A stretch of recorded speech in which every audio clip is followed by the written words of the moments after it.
You want to know the exact moment I understood we had made a mistake? It wasn't during the battle. It wasn't when the humans did what they did to the Vihar line. No. It was earlier. It was quieter than that. It was a small thing. A human woman put her boots up on a table in the officers' hall. On the table, in front of 40 ranking officers from 9 worlds. And she looked at all of us, at the whole coalition, gathered there in our braid and our medals and our polished skin plates, and she smiled like she already knew how this was going to end. She smiled like she'd seen the future and found it boring. I remember thinking, these are not commanders. I was right, but not in the way I thought. Let me start from the beginning. My name is Cyril. I served 19 cycles in the Coalition Liaison Corps before the war with the Vihar, and I am telling you this now because most of the people who saw what I saw are dead, and the ones who lived don't like to talk about it. They get quiet. They look away. You ask a Thren veteran about the humans of Havoc's Deep, and they'll suddenly remember they have somewhere else to be. Me, I'll tell you, somebody should. Havoc's Deep was the last anchor before the dark. You have to understand what that means. Past Havoc's there was nothing, no relay stations, no colonies, no help. Just the deep black and somewhere out in it the Vihar coming. Havoc's was the door. If the door held, the inner systems lived. If the door broke, 12 billion people burned. So the coalition put its faith in that station. Reinforced it, filled it with everything we had. I was posted there in the second year of the war as a liaison adjunct, which is a fancy way of saying I was the person who welcomed new arrivals and made sure they didn't kill each other over old grudges. The coalition is 9 species and about 100 nations, and most of them hated each other long before the Vihar showed up. My job was to smooth it, translate, explain customs, stop a Kresh commander from challenging a Ilithari captain to a blood duel over a seating arrangement. It was tiring work, but I was good at it. I understood people. I could read a room the way a pilot reads a storm. And that's why they gave me the humans. Here is what we knew about humanity back then. Almost nothing. They had been contacted late. Their world was far out on the rim, tucked behind a nasty stretch of collapsed space that made travel there slow and dangerous. We knew they had a planet. We knew they had a history of fighting, a lot of fighting actually, more than seemed healthy for a species that had survived. We knew they were physically odd, soft-skinned, no natural armor, no venom, no claws worth mentioning. Endurance predators, the survey called them. Persistence hunters, the kind of creature that doesn't kill you fast. It just doesn't stop. The survey team that met them wrote a lot of careful, nervous notes, but the coalition didn't read most of them. The coalition read the part that said willing to send military support against the Vihar, and it stopped there, because we were desperate. We were losing, you understand. The Vihar didn't fight the way we fought. They didn't want territory or resources or surrender. They ate, that's all.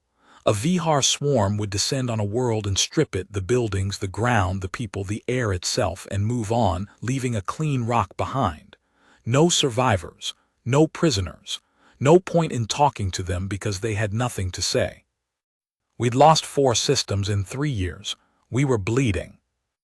So when humanity offered soldiers, the coalition took them without asking too many questions. And it made an assumption, a reasonable assumption, the kind you'd make too. It assumed humanity would send commanders.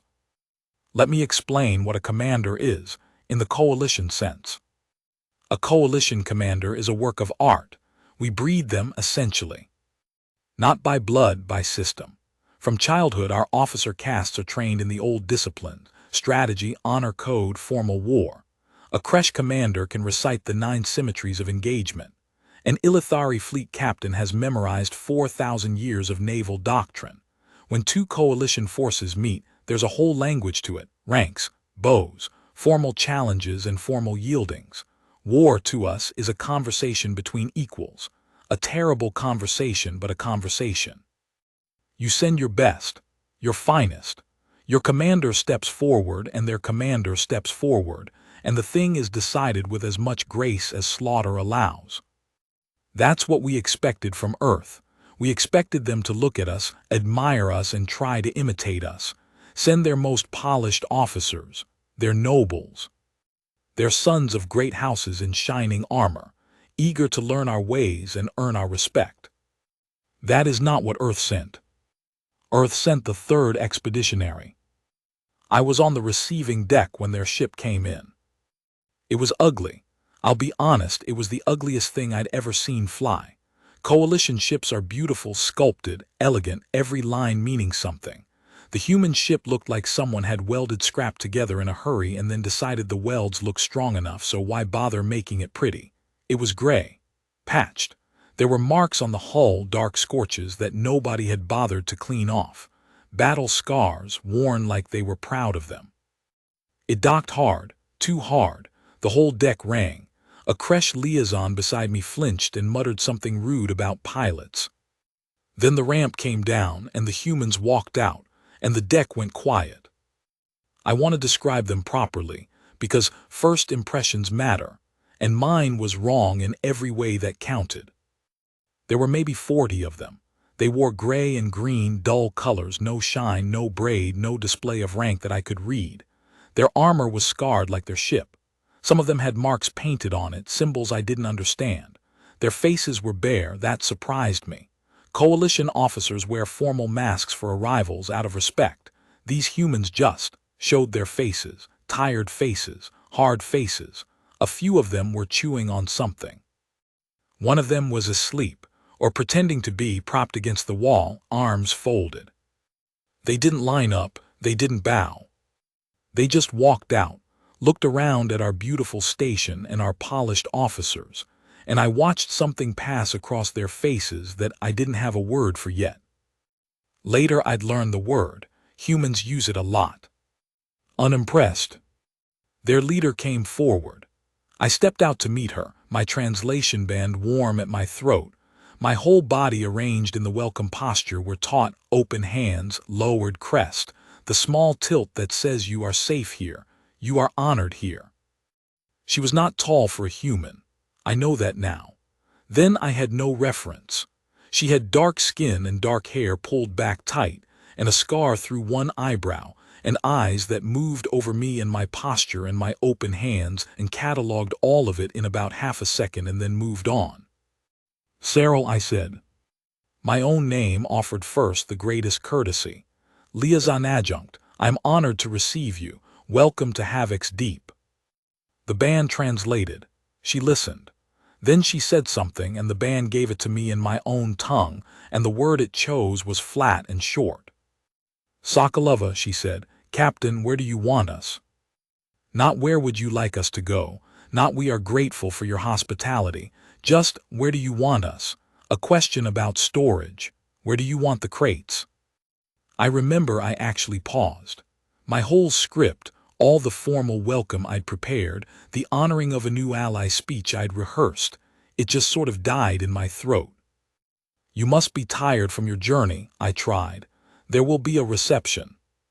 The station master wishes to formally." "We ate on the ship," she said. "We don't need a reception. We need bunks, a briefing, and to know where the shooting is." She looked past me at the station, at the distant window where the dark pressed against the glass. "That way, right, the Vihar, that way." "Yes," I said. "Good." She turned and said something to her people, and they picked up their gear and they started walking. Into my station. Uninvited, unoriented, unbriefed, without a single one of them having bowed or saluted or shown one thread of the ceremony that binds the coalition together. I stood there on the receiving deck with my hands still open in welcome, welcoming no one, and I remember thinking it clearly. These people are going to be a disaster. The first week I filed 3 complaints about them. I'm not proud of that now. The humans broke every custom we had. They didn't observe the meal times. They ate whenever they were hungry, standing up, walking in the corridors, dropping crumbs. A Thren cleric complained that they had eaten in a meditation hall. The humans had not known it was a meditation hall. There was no sign. In their defense, there was no sign to us. The space radiated its purpose. Its meaning was obvious from the architecture. But humans don't feel architecture the way we do. To them, a quiet room was just a quiet room, good for a nap. They didn't respect rank. This was the big one. A coalition soldier can read another soldier's rank at a glance, the crest height, the mask, the way they hold their body. The humans read none of it. They spoke to admirals the way they spoke to cooks. Captain Sokolova once cut off a Kresh warlord mid-sentence, a warlord, a being who commanded 9 fleets, and said, "That's a lot of words. What do you actually want us to do?" The warlord nearly discharged his sidearm. I had to spend 2 hours smoothing that over. 2 hours. They were loud, they laughed. In the corridors, in the mess, at all hours, this loud human laughter, sudden and sharp. Coalition soldiers do not laugh much, and never in the war zone. Laughter to us is for after, for when it's safe. The humans laughed like they didn't believe in after and had decided to have it now. And they didn't seem to be afraid. That was the thing I couldn't get past.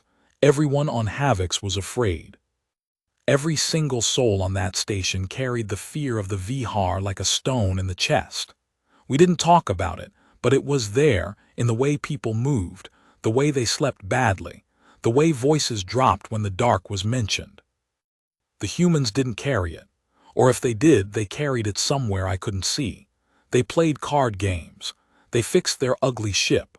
One of them, a big pale one named Vance, a sergeant, set up a device in the mess that played human music, loud rhythmic music, and nobody could make him turn it down because nobody outranked him in a language he'd acknowledge. I thought they were fools. I genuinely did. I thought Earth had sent us its rejects, its criminals, its expendables. I thought they'd break the first time the Vihar came, and that would be that. And we'd have to write a careful diplomatic note to Earth explaining that their soldiers had died, and please send the real commanders next time. I was wrong about all of it. But I want you to understand how wrong I was, so I need you to sit with how sure I was first, because I think that's the whole story, really. That's the thing the galaxy learned about humans. We were so sure. We were all so sure, and they let us be sure right up until the moment they didn't.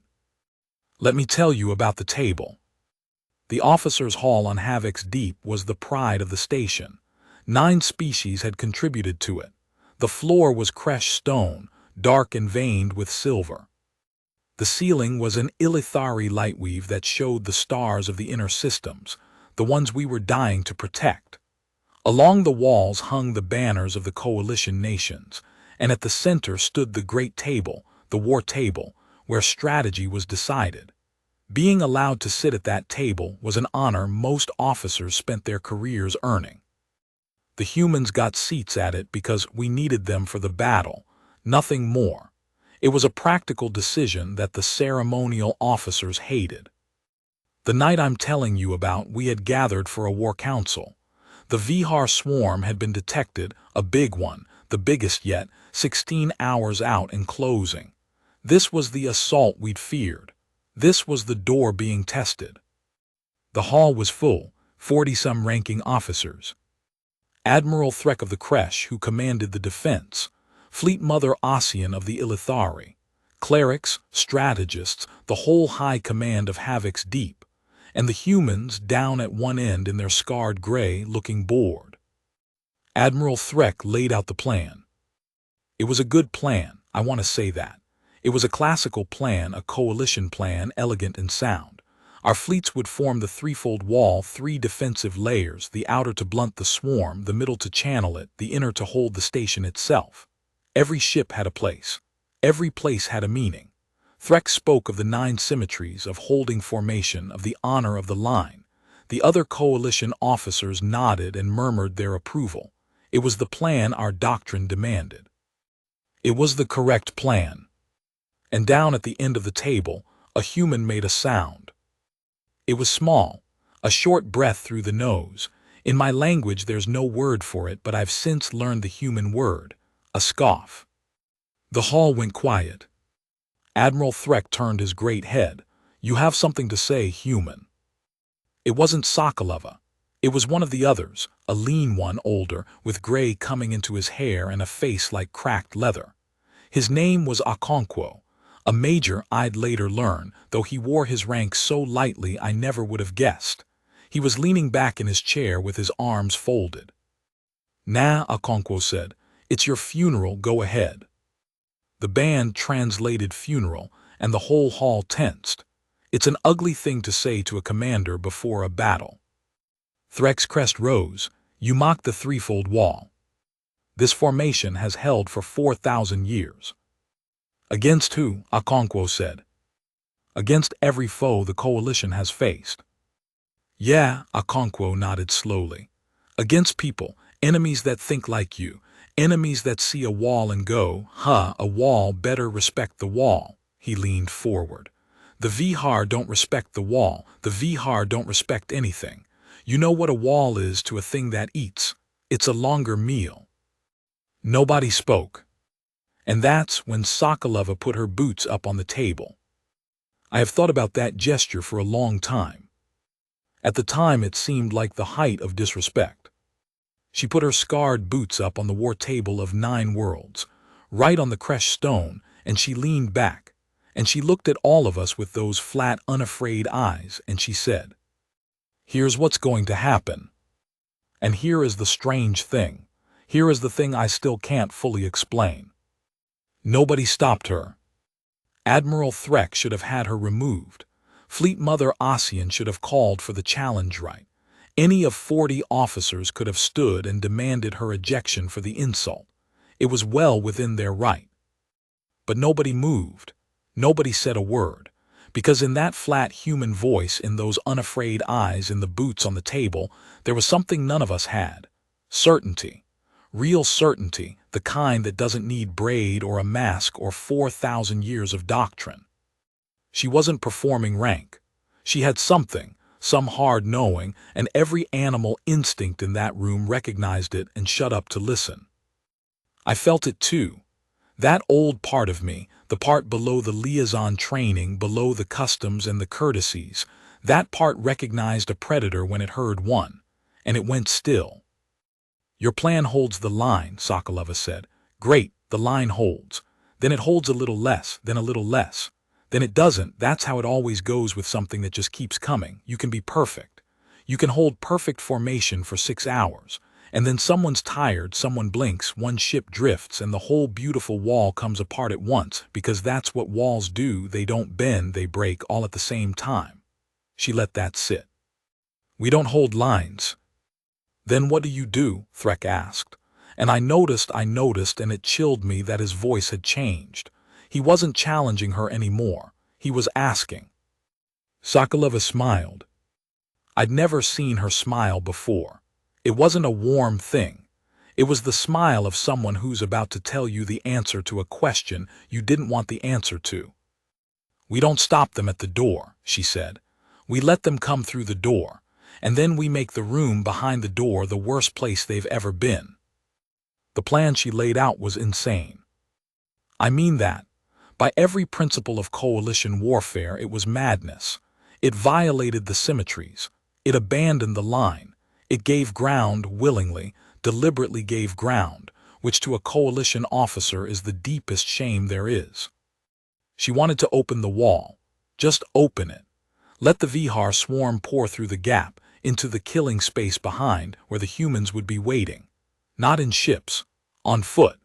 In the maintenance tunnels and cargo decks and dark maze of the station's underbelly, where numbers didn't matter, where the swarm couldn't swarm, where a thing that eats everything would find itself in a tight dark place being killed one at a time by things that would not stop. "You'd lose the station," Fleet Mother Ossian said, horrified. "You'd let them inside." "We'd let them think they won," Sokolova said. "There's a difference. And there's no such thing as losing a station if the enemy dies in it. You people keep thinking about the station. The Vihar aren't after the station. They're after what's past it. So we don't defend the station. We defend the door on the other side. And everything between here and there." She gestured, taking in the whole vast station around us, the beautiful halls, the Kresh stone, the light-woven stars, That's just ground we're going to make them pay for. There was a silence you could have drowned in. Admiral Threck, 4,000 years of doctrine in his blood, looked at this human with her boots on his table, and he said the thing I never thought I'd hear a Kresh warlord say. He said, "Explain the tunnels to me." And she did. I need to stop here and tell you about a conversation I had that night, because it changed how I understood everything that came after.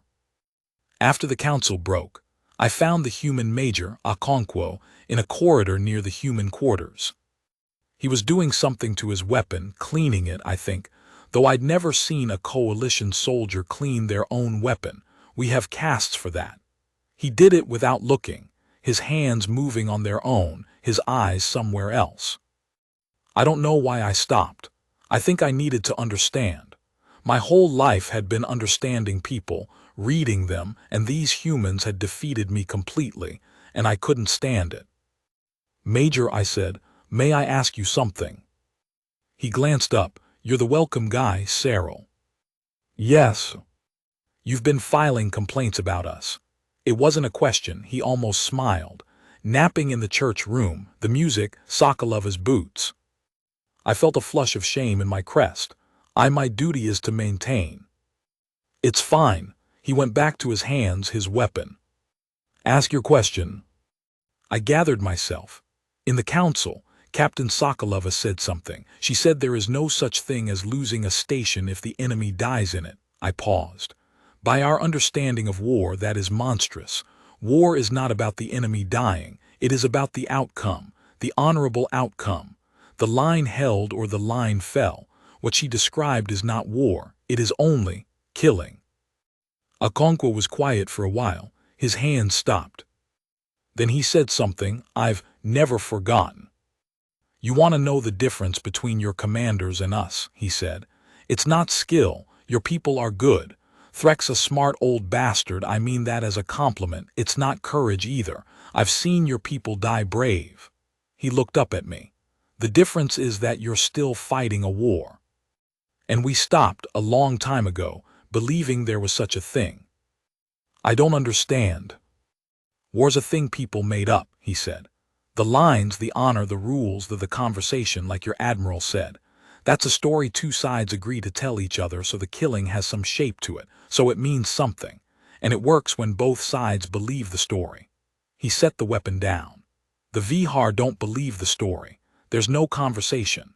There's no honor to appeal to, no line they'll respect, no point where they'll look at your losses and yours at theirs and somebody decides it's enough. It's never enough, they just eat." He stood up. "So we stopped telling the story," he said.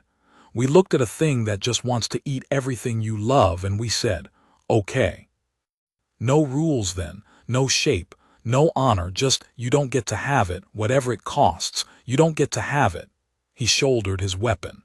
"Your commanders came here to fight a war. We didn't. We came here to make sure the Vihar regret finding out humans exist." He walked a few steps, then stopped and looked back at me. "You called it killing like it's a smaller thing than war," he said. "Where I'm from, it's the other way around. War's the excuse people make for killing. We just cut out the excuse." And he left me standing in that corridor. And for the first time since the humans had arrived, I was afraid of them.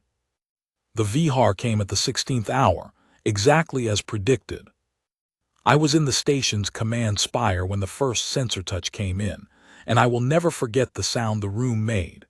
That intake of breath, 40 species of throat all doing the same thing at once, the sound a body makes when the thing it feared most finally arrives. On the great display, the swarm resolved out of the dark. I had seen recordings of Vihar swarms. Recordings don't prepare you.